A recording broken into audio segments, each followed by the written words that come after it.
Today's reading is from Mark 5:21, begins on 5:21. And for any of you who would like to be considered like Jeopardy Bible people, this is when they ask or the answer is the miracle within the miracle. That's what this story is. It's called the miracle within the miracle. Because what's going on here is that Jairus has come to Jesus, who's walking along, and says, "My daughter is dying." And Jesus immediately says, "Okay, let's go help your daughter." And he starts on his way. And then the woman with the disease of issue that has gone on for 12 years comes and touches. Remember, she gets up the nerve and she touches his robe, and he feels that power has been drained from him. And he turns around and says, "Who touched me?" And she gets afraid, but she comes forward and tells that she is the one who has touched him. And so he continues on. He tells her, she is cured, and he continues on, and he goes to the house, and he says, his daughter's not dead, and everybody laughs at him, laughs at Jesus, and he says, "Get out." He kicks everybody out that doesn't believe. Notice, he kicks everybody out and keeps only Jairus and his wife, and then the 3 disciples that he brought with him, and he is able to bring life back into this daughter. It's an exquisite story. So just remember, it's called the miracle within the miracle. Normally, I talk about the woman with the issue because it just fascinates me. Because for 12 and a half years, she would have been totally an outcast. She would not have been allowed to be around people because she could not stop bleeding. And back then, when you would have your menstrual time, you would go stay in a tent. And that you would be kept in a tent until you were done because you were unclean. And so 12 years, she has been unclean. She has spent everything she has on people getting cured. She has spent everything she has. She's now totally destitute. She doesn't have much choice left. She has nothing to lose except her life. I mean, they could have easily killed her. I mean, she stepped out and touched a man, which was against every rule there could be. Not only if she was clean, you still can't touch a man you don't know. You can't do that, never. And so she reached out and touches him, and she's unclean at the same time. She goes in a crowd. She's done everything that she could to get herself killed because she had no choice left. As far as she was concerned, that was it. Jairus, on the other hand, had everything to lose.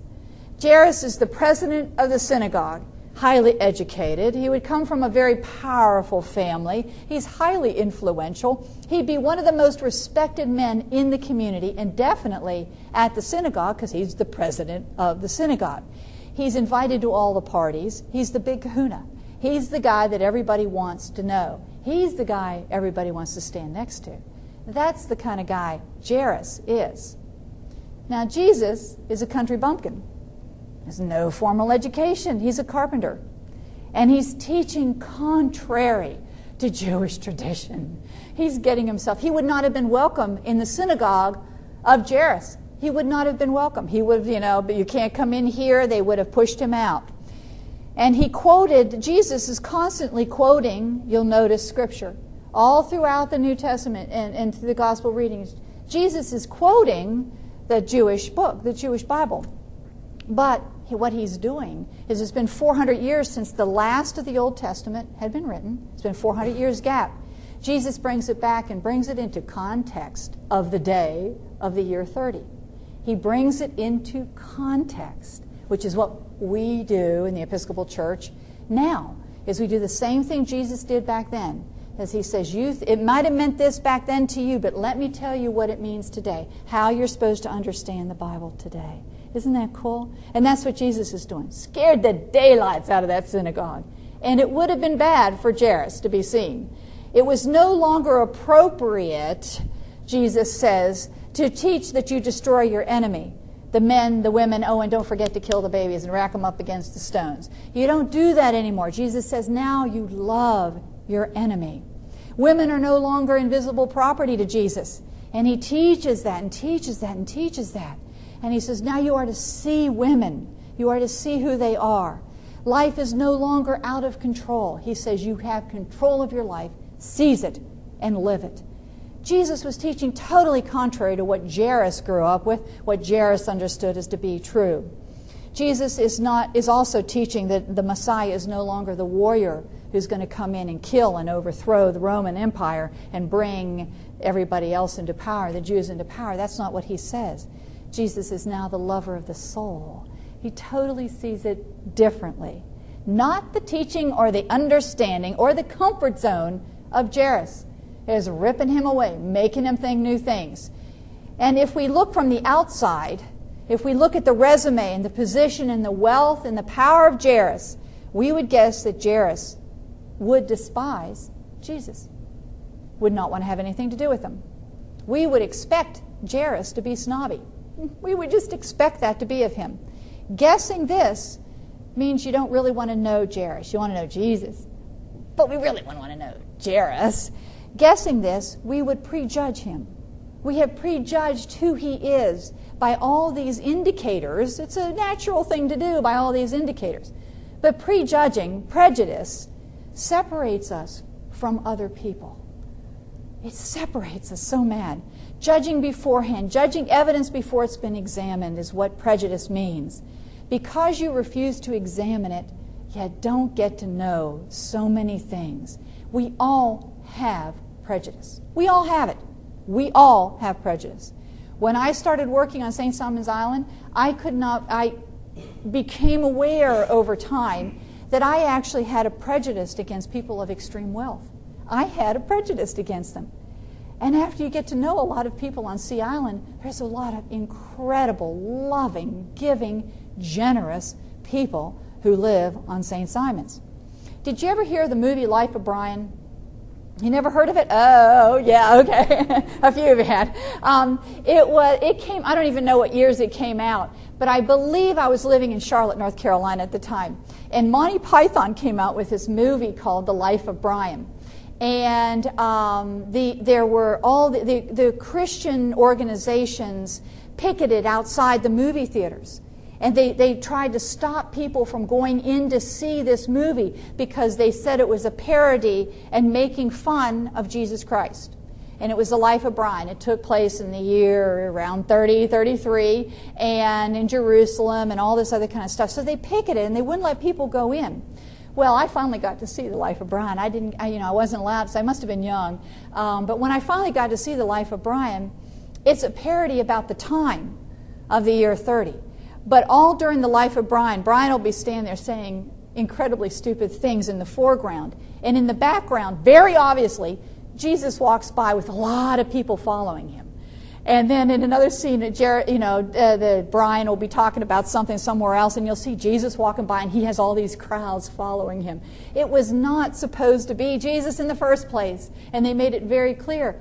But obviously, the picketers hadn't gone in to see the thing before they judged it. They prejudged something that they didn't know anything about, and they ended up looking really stupid for having done that. They didn't have a leg to stand on, and they were criticized highly. You can't prejudge unless you look at it, unless you walk in somebody else's shoes, unless you understand. Nearly every forward step we take has to fight against initial prejudice. It's true. When I got into being in leadership at a Methodist church, I became president of their women's group, and it was 150 women. I mean, it was a huge group in this church. And we would come to these leadership meetings, and I don't know leadership. I didn't know what I was doing. It was really scary. It was a long time ago. And I would come up with these ideas, and they'd shoot them down. They'd shoot everything down I came up with. And so I'd walk out of there just totally demoralized. And the next month I would come back, and I guess I wasn't making any new ideas or offering anything anymore.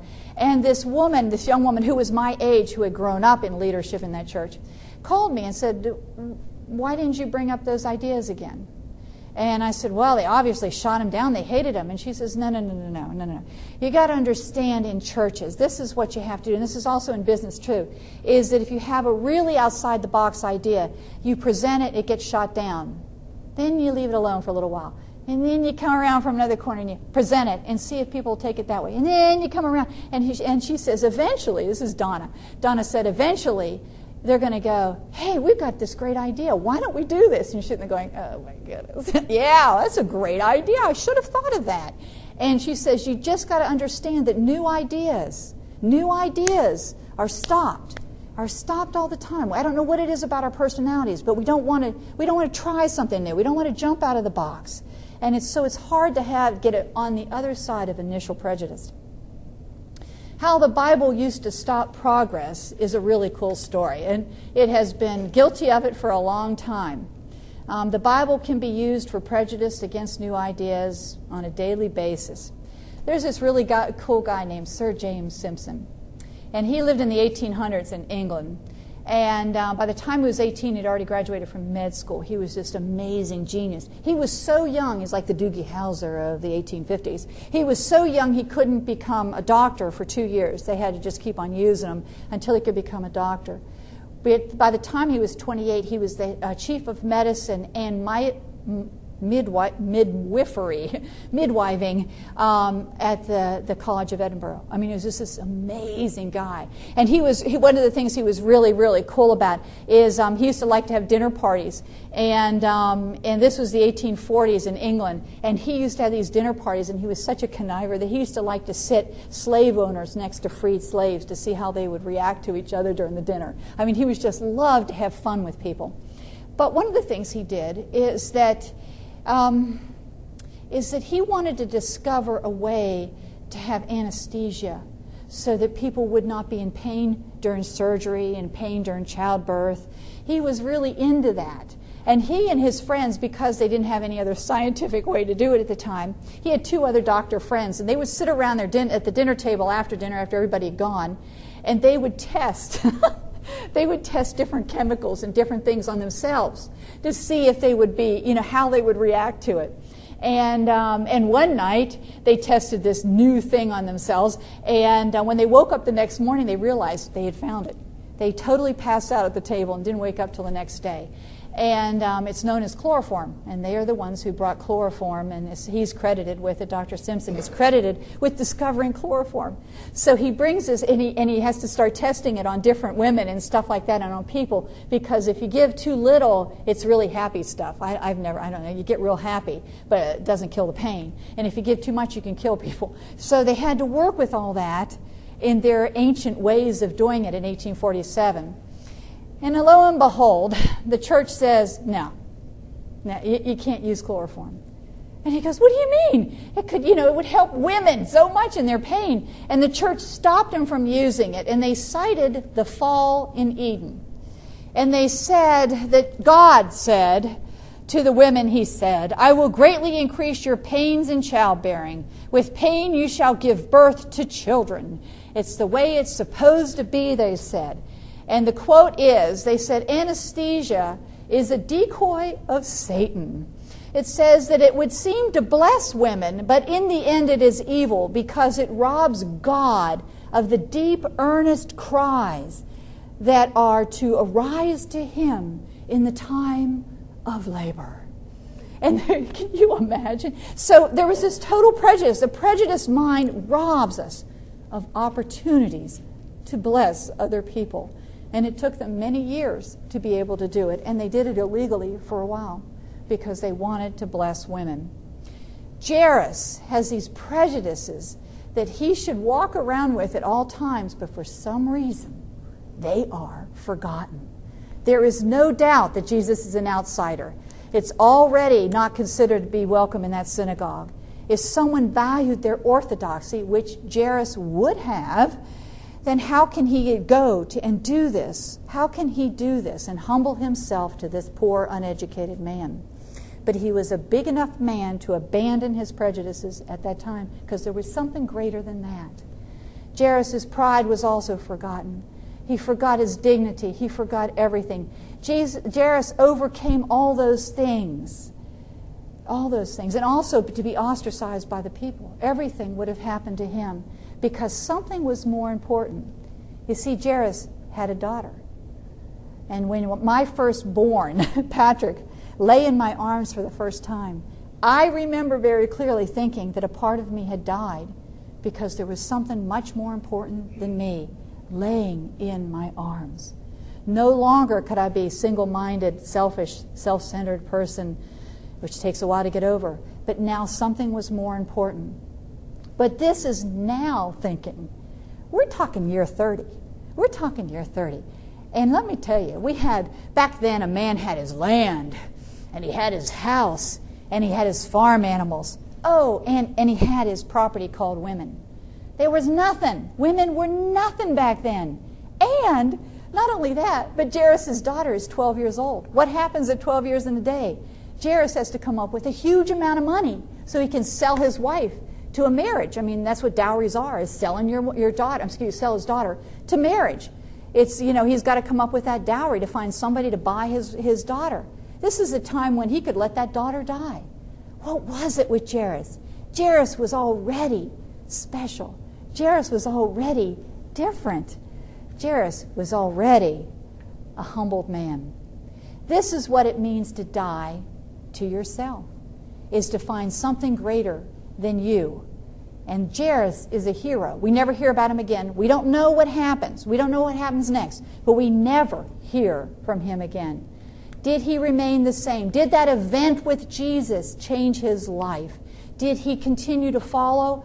We never hear from Jairus again. But Jairus is a hero. Jairus is this amazing man who put a daughter, a girl, ahead of everything he had accumulated in his life, because that was more important to him. That's pretty amazing. Paul says you have to die daily. You have to remember to humble yourself like that daily. You have to remember. We have these marbles back here. Look at all those marbles there. That's been how long it's been. We are 27 weeks into 2012. Have you made any change in your life? Has anything brought you closer to God? Are you doing anything more consciously in your relationship with God since we've last done that? 27 weeks, more than half the year is over. Where are you in your faith? Have you gotten closer? I just want to end with the fact that it's not our abilities that show who we truly are. It wasn't his abilities. Jairus didn't care about any of that. It is the choices that we make that show who we are. Are you making conscious, intentional choices to live your life as those who believe in God? Big question. In the name of the Father, Son, and Holy Spirit. Amen.